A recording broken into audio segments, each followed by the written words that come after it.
Welcome to ఆర్టే Telugu news.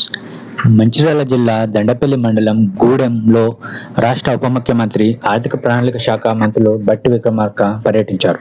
ప్రభుత్వం ప్రజల కోసం, సంక్షేమం కోసం నిరంతరం పనిచేస్తుందని రాష్ట్ర ఉప ముఖ్యమంత్రి, ఆర్థిక ప్రణాళిక శాఖ మంత్రి మల్లు బట్టి విక్రమార్క అన్నారు.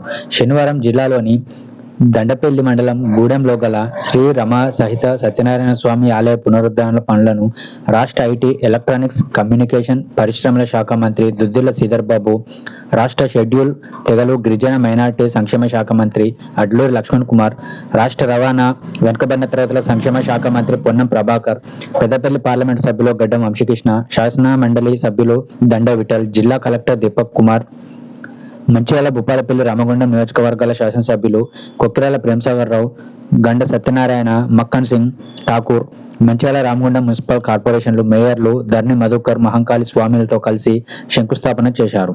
ఈ సందర్భంగా రాష్ట్ర ఉప ముఖ్యమంత్రి మాట్లాడుతూ, దేవాలయ అభివృద్ధికి ప్రభుత్వం ప్రత్యేక ప్రణాళిక రూపొందించి అమలు చేస్తుందని తెలిపారు.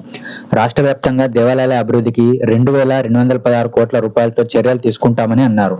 సరస్వతి పుష్కరాలను విజయవంతంగా నిర్వహించడం జరిగిందని, రాబోయే గోదావరి పుష్కరాల్లో పుష్కర ఘాట్ల నిర్మాణం, అవసరమైన వసతుల కొరకు 1,000 కోట్ల రూపాయలు కేటాయించడం జరుగుతుందని అన్నారు. ప్రజల ఆకాంక్ష మేరకు 70 కోట్ల రూపాయల నిధులతో గూడెం దేవాలయ అభివృద్ధికి చర్యలు తీసుకుంటామని తెలిపారు.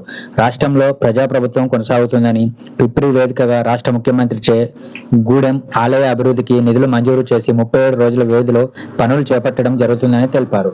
ఈ కార్యక్రమంలో సంబంధిత అధికారులు, ప్రజాప్రతినిధులు తదితరులు పాల్గొన్నారు. మాట్లాడుతూ, ఈ ప్రాంత అభివృద్ధి కోసం ఈ ప్రభుత్వం వచ్చిన తర్వాత వారు శాసనసభ్యుడిగా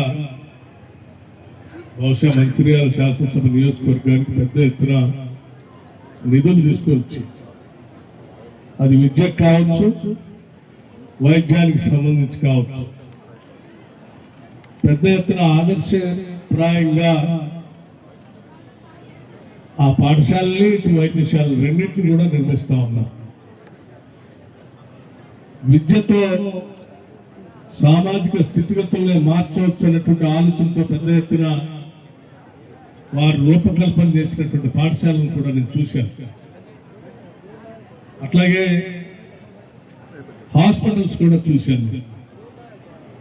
వారు శాసనసభ్యుడు కాకముందు నుంచే తప్పనిసరిగా ఈ శాసనసభ నియోజకవర్గానికి రాబోయే రోజుల్లో నేనే శాసనసభ్యుడిగా అవుతాను, అయిన తర్వాత నేను ఏం చేయాలని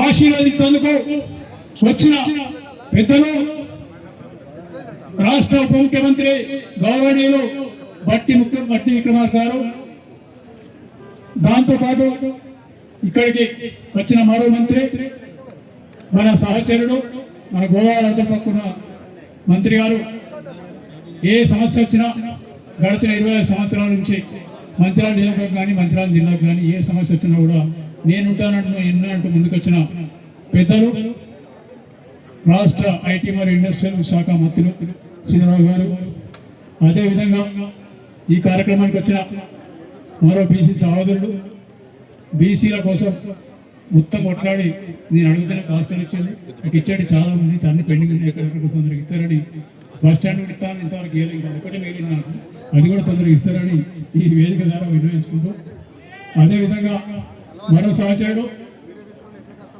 ధరంపూర్ అవతల పక్క, అంటే మన గోదావరి అవతల పక్క ఉన్న మరొక సోదరుడు మంత్రి అడ్డూరి లక్ష్మణ్ గారు, ఆయనైతే ఈ మధ్య పాపం ఆన్లైన్ పార్టీస్ పెట్టిన తర్వాత వారానికి 4 రోజులు ఇక్కడనే ఉంటాడు. ఆయన బాధలు వర్ణాతీతం. ఇక ఈ కార్యక్రమానికి వచ్చిన యువకుడు, పెద్దపల్లి పార్లమెంట్ సభ్యుడు వంశీకృష్ణ గారు, అదేవిధంగా మరో సోదరుడు, స్థానిక సంస్థల ఎమ్మెల్సీ దండ విఠల్ గారు, అదేవిధంగా ఈ కార్యక్రమానికి వచ్చిన మా తమ్ముడు, ఎప్పుడైనా హైదరాబాద్ వస్తున్నట్టు మాకు రెడీ ఉన్నాడు రాముడు శాసనసభ్యుడు, అదేవిధంగా భూపాలపల్లి నుంచి వచ్చిన సింగరేణి సమావేశానికి, అదే ఇక్కడికి వచ్చిన పెద్దలు భూపాలపల్లి ఎమ్మెల్యే గండి సత్యనారాయణ గారు, ఇక వేదిక మీద చాలా మంది ఉన్నారు. ఇప్పటికే చాలా ఆలస్యమైంది. పాపం ఆడపడుచు దాదాపు 3 గంటలు అయిపోయింది, వచ్చి 3:30 గంటలు అయిపోయింది, కొందరైతే 9:30కి వచ్చింది. అయినా కూడా నన్ను మన్నించి